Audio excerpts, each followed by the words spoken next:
I know. What is Delta 8? I still don't know what it is, but I do feel like if dope's right here, it must be right up under dope. And they may be sprinkled with LSD, maybe. She said, okay, this is what you're going to do. You're going to take one a night, and you got to be consistent over time with it. And I was like, okay. It scared me to death. And I got it in the car, and I thought, I better not drive fast. And I got it home, and Chuck Morgan was there. And I didn't tell him what I had done. And I went, hey. I got it and took it back and put it in my closet. And I waited until nightfall. And I was scared to death. I took a nibble off of one, just a nibble. I didn't even take a whole one, just a nibble. And I don't know if this was in my head, but 20 minutes later, my heart was beating out of my body. And I thought, oh my Lord, I'm in AFib. I'm in AFib. And I need to go to the emergency room right now. But I thought, I didn't tell Chuck Morgan what I'd done. And he's not going to know what to tell the doctor. Everything went through my head. Then I started thinking, the police are coming. The police are coming. I sat up until 2 a.m. monitoring my own heart rate.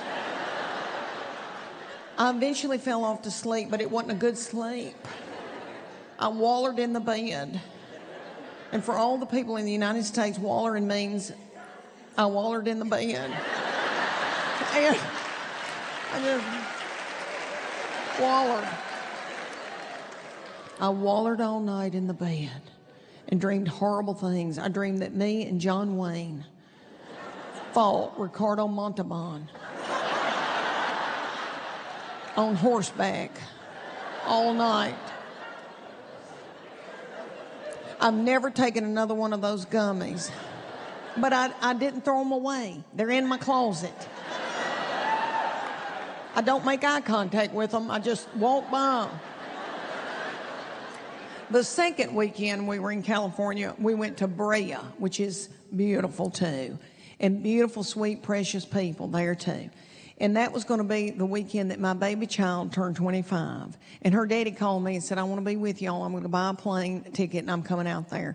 So I called my travel agent and I said, you better get another room. Because their daddy misses me. What it is about Chuck Morgan in a hotel room. But he gets in a hotel room, gets a glazed look over his eyes. And I feel like I'm doing this. And the reason why I had to get another hotel room is because this baby and I have been touring together. She's with me all the time. I've done 150 dates with her, and their daddy does not want me to spend money, and so we've had to share a room. So we've been butt to butt in a king-size bed everywhere we go. And all of my married life, Chuck Morgan has told me not to spend money and that we were going to lose everything. He's tried to scare me. And he's been in my ear. I can hear him saying, you better eat that free continental breakfast.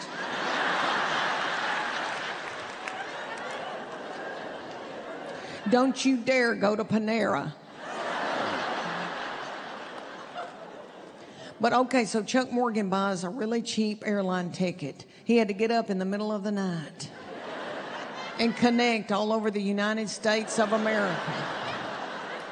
He finally gets there, and he is worn to a frazzle. And Chuck Morgan doesn't nap, but he napped on and off that day and watched Tennessee play basketball in the hotel room. And then I went to a club and worked 2 shows, and I was supposed to be thinking about new material, and all I could think of the whole time I was up there was, he's going to get a lot of rest. And I'm going to have to do unspeakable things all night. So my baby will have a good birthday. I hate to even say that. If there's young girls in here that are 20 and 30, I hate to say that to y'all. But I want to be honest. I don't want to blow smoke up y'all's butthole. And I'm not saying y'all have to, but I have prostituted myself to Chuck Morgan for over 34 years now. So my children would have good shoes. And Chuck's in the back tonight. He would love to come out here and say to y'all right now,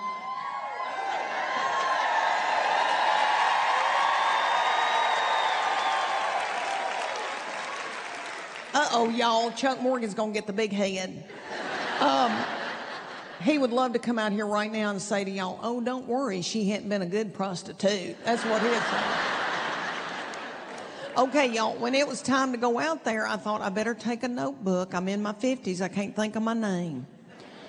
And I looked in my children's playroom. I'm still in the house I raised my children in. And I don't know if y'all got little girls, if they did this, but mine, when they were little, it didn't matter where we went, if it was Walgreens, Target, Walmart, wherever, they would say, I'm gonna need a notebook. And it needs to be purple or pink, and it needs to have a heart on it.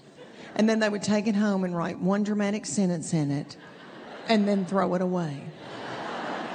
Well, I've kept all those notebooks, and I found this little purple one with a heart on it, and my Maggie, my middle one, who is my most sensitive, had written a sweet note to her fourth grade teacher about how much she loved her and what she was going to buy her for Christmas.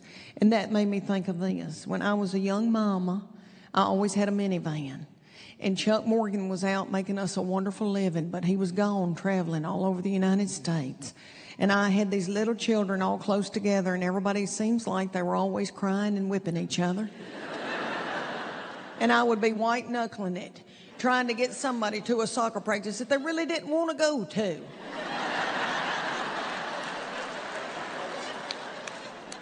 And everybody would be crying and yelling, and that sensitive baby, that middle one, would ask me deep, deep questions all the time. For example, questions about the solar system.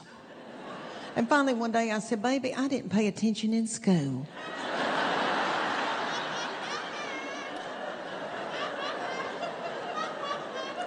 Is there anything you'd like to know about Young and the Restless? She went through a phase where she was worried that who was going to get to go to heaven. She wants everybody to go to heaven. And I remember her asking me about people, and everybody would be yelling in the back seat and hungry and all that, and her little voice would say, Mommy, is Johnny Cash going to heaven? I remember that day, and I remember what I said. I said, yeah. Yes, Johnny Cash is going to heaven. He and June have been spreading the gospel with Billy Graham all over the United States. Yes, he'll be in heaven.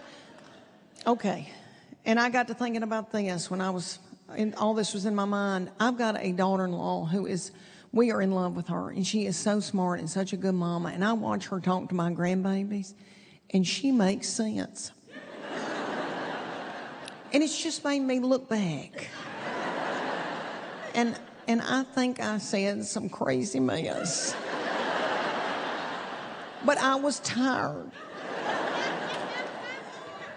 So she was worried about who was going to heaven, and she asked me about J-Lo. And this was years ago, and I'm a huge J-Lo fan. And she said, Mommy, is J-Lo going to heaven? Just let me tell y'all, I was in a bad place, okay? I was in a bad place, and I think I'd gone up a size in my pants.